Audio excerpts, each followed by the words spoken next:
Hello friends, welcome to physics time. तो हमारी series को कंटिन्यू रखते हुए हमारा नेक्स्ट टॉपिक है इलेक्ट्रोमैग्नेटिक इंडक्शन। इसके कुछ 8 क्वेश्चंस करेंगे हम। आई जस्ट होप यहाँ से आपको फॉर्मूलाज रिवाइज हो जाएं, इंडक्शन के, सेल्फ इंडक्टेंस, इन सब के।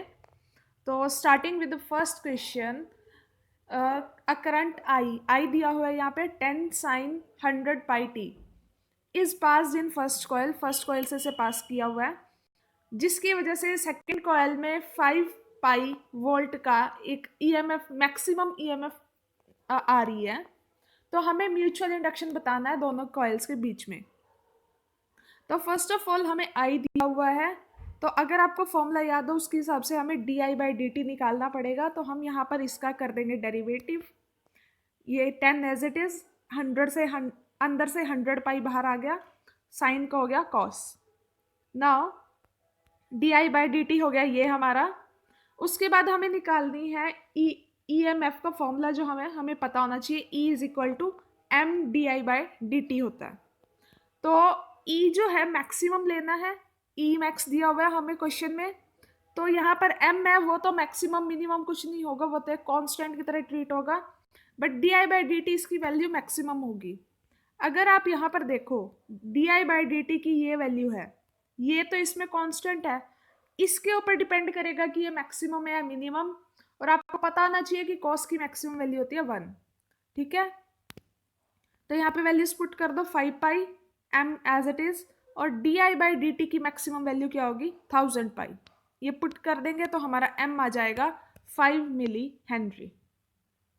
ये म्यूचुअल इंडक्शन का क्वेश्चन था।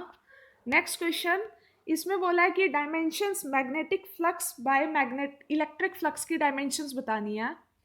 तो इट्स इजी, मैग्नेटिक फ्लक्स क्या होता है, बी ए कॉस थीटा, और इलेक्ट्रिक फ्लक्स क्या होता है, ई ए कॉस थीटा। वैसे इसे ई एस कॉस थीटा लिखते हैं, बट एस जो है हमारा सरफेस एरिया ही होता है और ए भी एरिया ही होता है, तो दोनों की डायमेंशन सेम होती है, इसलिए ए ही लिख लिया यहाँ पे।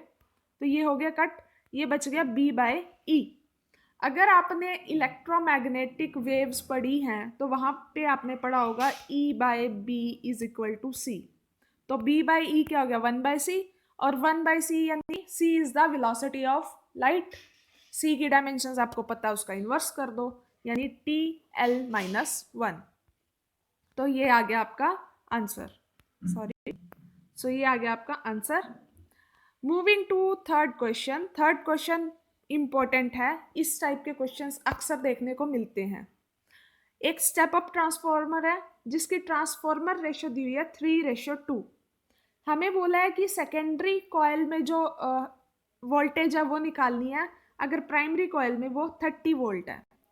सो जो हमारे ट्रांसफॉर्मर रेशो लिखते हैं वो कैसे लिखते हैं, N2 बाय N1, वो होगी 3/2।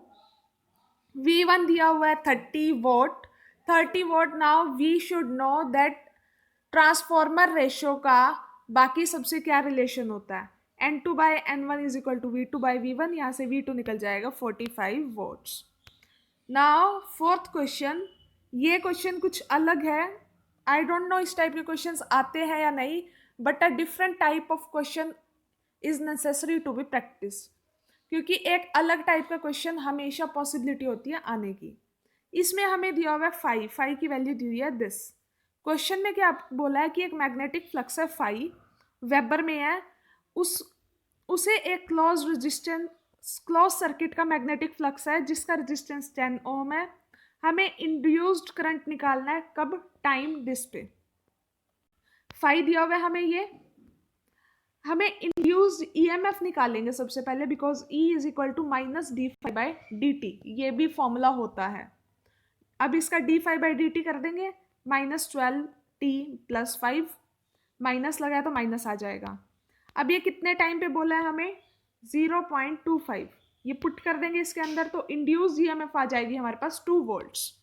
नाउ हमें इंड्यूस्ड करंट पूछा है, तो इंड्यूस्ड करंट क्या हो जाएगा, इंड्यूस्ड ईएमएफ बाय आर, ये निकाल ली 2, ये हो गया 10 दिया हुआ है क्वेश्चन में। तो 0.2 ampere is the induced current by this at time t is equal to 0.25 second.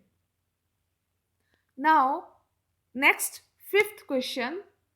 Fifth question is also on the mutual induction, sorry self induction. Mutual ले लो, सेल्फ ले लो, यहाँ पर सेम थिंग. यहाँ पर एक करंट फ्लोइंग कॉइल है जिसका self inductance है, सॉरी फॉर दिस, जिसका सेल्फ इंडक्टेंस है 0.4 मिली हेनरी. वो उसका जो करंट है उसमें इंक्रीज कितना हुआ, दिस, यानी डी आई ये है कितने टाइम में, 0.1 सेकेंड में. तो this is the d t. तो इंड्यूस्ड ईएमएफ निकालनी है. इंड्यूस्ड ईएमएफ का फॉर्मूला होता है this, E is equal to minus M D I by d t. या सेल्फ इंडक्टेंस दिया तो L ले लो, एक ही बात है, फॉर्मूला चेंज ज़्यादा नहीं होता, L और M में फ़र्क आ जाता है. M for the mutual inductance, L for the self inductance. यहाँ पर हम वैल्यूज पुट करेंगे. L की वैल्यू क्या थी, 0.4 मिली हेनरी. तो मिली के लिए 10⁻³ डी आई कितना दिया हुआ था, 250 मिली एम्पियर. तो 10⁻³ इसका. टाइम कितना दिया हुआ था, 0.1. इसको सॉल्व कर लेंगे एंड वी विल गेट -10⁻³ इसको चेंज कर लेंगे -1 मिली वोल्ट. तो ये आ गया हमारा आंसर. नेक्स्ट क्वेश्चन, ये जनरेटर के ऊपर क्वेश्चन है. इसमें बोला है कि ये जनरेटर की इंड्यूस्ड ईएमएफ है जो अगर उसका फ्लक्स ऑफ पोल्स डबल कर दे और उसकी स्पीड भी डबल कर दे जनरेटर की, तो जनरेटर के अंदर जनरली एक कॉइल ही तो होती है, तो कॉइल का ही बताना है. तो उसका इंड्यूस्ड ईएमएफ पे क्या इफेक्ट पड़ेगा. तो उसकी इंड्यूस्ड ईएमएफ निकाली जाती है इस फॉर्मूले से, N for the number of coils, B A. आपको अगर मैग्नेटिक फ्लक्स का फॉर्मूला याद हो, जनरल फॉर्मूला जो होता है वो होता है बी ए कॉस थीटा. कॉस थीटा तो क्या है, कांस्टेंट है, तो बी ए. ओमेगा क्या होती है, एंगुलर वेलोसिटी होती है. अगर हम इसे लीनियर वेलोसिटी स्पीड में चेंज करें तो वो वी आर हो जाएगी. तो हमारे पास बी ए रिप्रेजेंट कर रहा है फाई को, वी रिप्रेजेंट कर रहा है स्पीड को. दोनों को डबल किया तो ईएमएफ पे क्या असर हो जाएगा, वो 4 टाइम्स हो जाएगी. So it will becomes 4 times. Moving to next question. इस क्वेश्चन में बोला है L जो है हमारा इंडक्टेंस है, Q जो है हमारा चार्ज है and R is R resistance. तो हमें ये बताना है कि इसमें से कौन सा ऑप्शन करेक्ट है. तो फर्स्ट से ही स्टार्ट करते हैं. Q R by L. Q है चार्ज तो उसकी यूनिट क्या आएगी, कूलम. आर फॉर रेजिस्टेंस, इसकी यूनिट क्या आएगी, ओम. एल क्या है, इंडक्टेंस है, इसकी यूनिट होती है हेनरी. लेकिन अगर हम इसे चेंज करें फॉर्मूला से, आपको फॉर्मूला अगर याद हो, E is equal to L d I by D t. यहाँ से L की यूनिट निकालो, E की क्या होती है, वोल्ट सेकेंड पर एम्पियर. तो यहाँ से इसकी यूनिट निकल गई वोल्ट सेकेंड पर एम्पियर. इसको फर्स्ट में ऑप्शन ए में पुट करो, coulomb for the charge. Next R के लिए ओम और बाकी नीचे L वोल्ट सेकेंड एम्पियर. अब हम ओम को चेंज करें तो R is equal to V by I होता है. इसको चेंज कर दो, volt into volt by ampere. ये जितना कटता है काट दो, कितना बच गया, कूलम बाय सेकेंड. यानी कि चार्ज बाय टाइम, ये किसकी यूनिट होती है, एम्पियर, करंट की. तो ये क्या बच गया, करंट. तो फर्स्ट ऑप्शन तो हमारा करेक्ट है.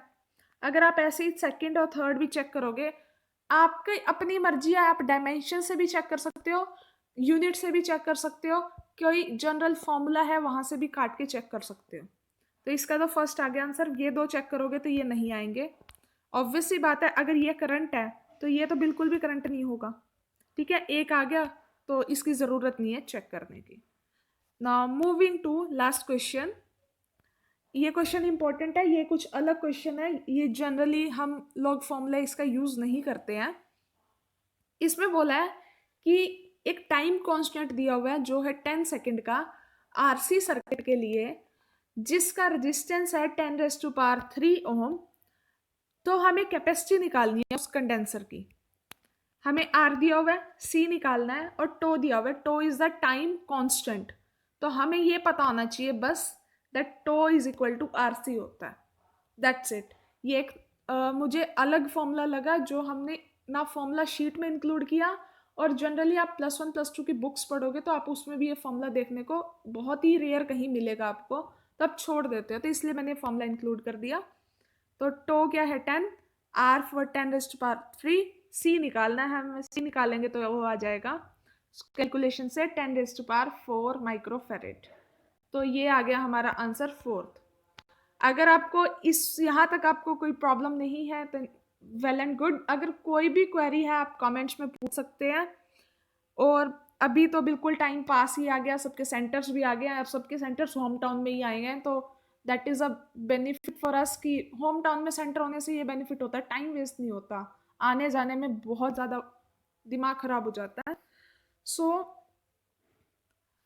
आई will continue this series till the exams. देखते हैं, ये 1 जैन तक मैं कंटिन्यू करूँगी ही करूँगी। इससे हमारा थोड़ा सा प्रैक्टिस हो जाएगी क्वेश्चंस की। और ये सिर्फ HTET के लिए बेनिफिशियल नहीं है, कोई भी आपका स्क्रीनिंग टेस्ट हो, DSSB का टेस्ट हो या कहीं भी, ये क्वेश्चंस हर जगह बेनिफिशियल है। तो ये सिर्फ न्यूमेरिकल क्वेश्चंस हैं, इसमें थोड़े थियोरेटिकल क्वेश्चंस ऐड करने पड़ेंगे, but that theoretical questions needed to be in screening test और DSSB टेस्ट। HTET में इतने ज़्यादा थियोरेटिकल क्वेश्चंस नहीं आते जितने न्यूमेरिकल बेस्ड क्वेश्चंस आते हैं, तो दैट्स वाई मैंने ज़्यादा न्यूमेरिकल बेस्ड क्वेश्चंस रखे हैं। और जो थियोरेटिकल बेस्ड क्वेश्चंस आते हैं HTET में, वो क्वेश्चंस ईजी होते हैं, हम लोग उसको अटेम्प्ट कर सकते हैं या फिर एक गेस मार सकते हैं उसमें। तो आपको अगर वीडियो अच्छी लगी हो, please like the video and subscribe the channel. Thank you.